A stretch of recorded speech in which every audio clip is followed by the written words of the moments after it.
Le 4 juin 1974, à Marseille, une journée ordinaire bascule dans l'horreur. Marie-Dolorès Rambla, une fillette de 8 ans, disparaît en rentrant de l'école. Sa famille, inquiète, lance un appel à l'aide. Les heures passent et aucune trace de l'enfant n'est retrouvée. Le lendemain, son corps est découvert dans un bois près de la ville, à proximité du quartier de la Valentine. Le choc est immense. Marie-Dolorès a été violée et poignardée à mort. La brutalité du crime émeut toute la région et la colère de la population grandit. Les forces de l'ordre sont sous pression pour retrouver le coupable au plus vite. L'enquête policière s'accélère. Les gendarmes interrogent des témoins et recueillent des indices sur les lieux du crime. Un témoin clé affirme avoir vu une voiture blanche près de l'école au moment de la disparition de Marie-Dolorès. Cette piste conduit les enquêteurs à Christian Ranucci, un jeune homme de 22 ans, arrêté quelques jours plus tard. Il devient rapidement le principal suspect. Les éléments à charge semblent s'accumuler contre lui. Une tache de sang est retrouvée sur son véhicule, une Simca 1100 blanche, et la mère de la victime affirme reconnaître en lui l'homme qu'elle a vu près de l'école le jour du drame. Cependant, cette identification est fragile.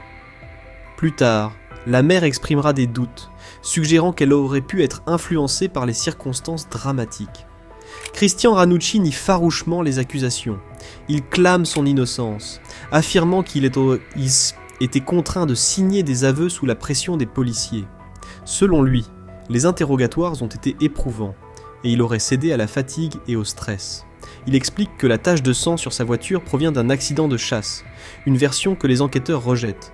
Malgré ses dénégations, il est inculpé et placé en détention en attendant son procès.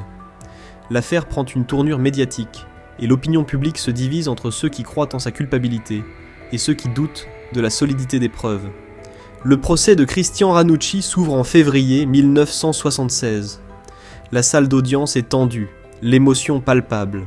Les débats côtoient sont houleux, marqués par des contradictions et des interrogations sur la solidité des preuves. Les avocats de Ranucci, Me Albert Naude et Me Jean-François Le Forcenet, soulèvent des incohérences dans l'enquête.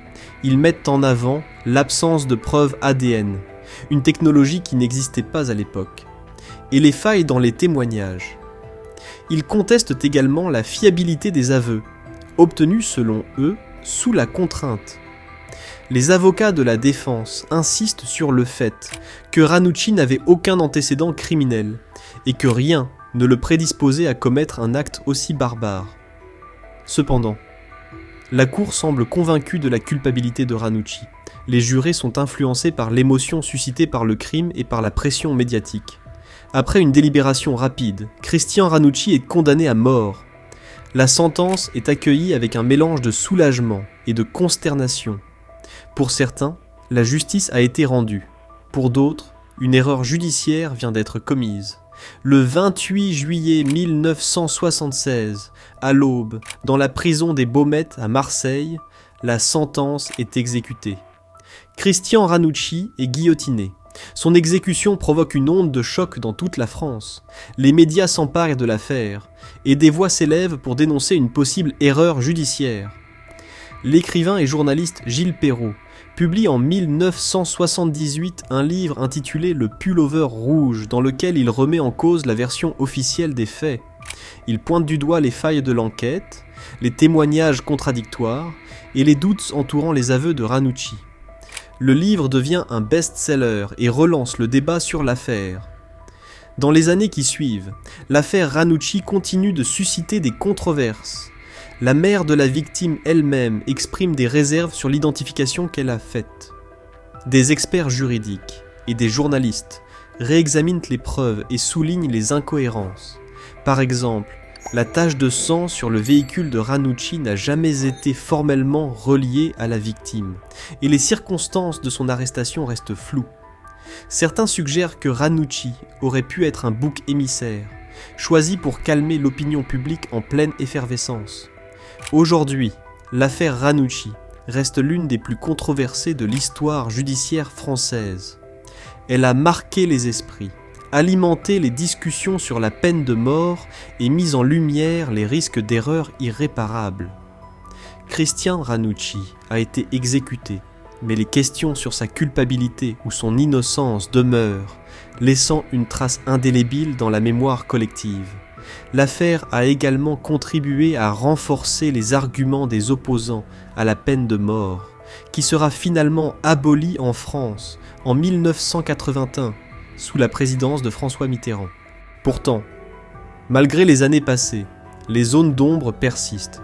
Les partisans de l'innocence de Ranucci continuent de se battre pour sa réhabilitation, tandis que d'autres restent convaincus de sa culpabilité. L'affaire Ranucci, avec ses drames et ses mystères, reste un symbole des limites de la justice et des tragédies humaines qui peuvent en découler. Elle a également eu un impact profond sur la société française, soulevant des questions cruciales sur les méthodes d'enquête, la fiabilité des témoignages et les pressions exercées sur les suspects. Les erreurs judiciaires, bien que rares, peuvent avoir des conséquences dramatiques et l'affaire Ranucci en est un exemple poignant. Elle a mis en lumière les lacunes du système judiciaire de l'époque, où les droits de la défense n'étaient pas toujours respectés à la lettre. Les années passent, mais l'affaire Ranucci continue de hanter les mémoires. Des documentaires, des livres et des articles sont régulièrement consacrés à cette sombre page de l'histoire française. Chaque nouvelle analyse, chaque nouvel élément apporte son lot de questions et de doutes.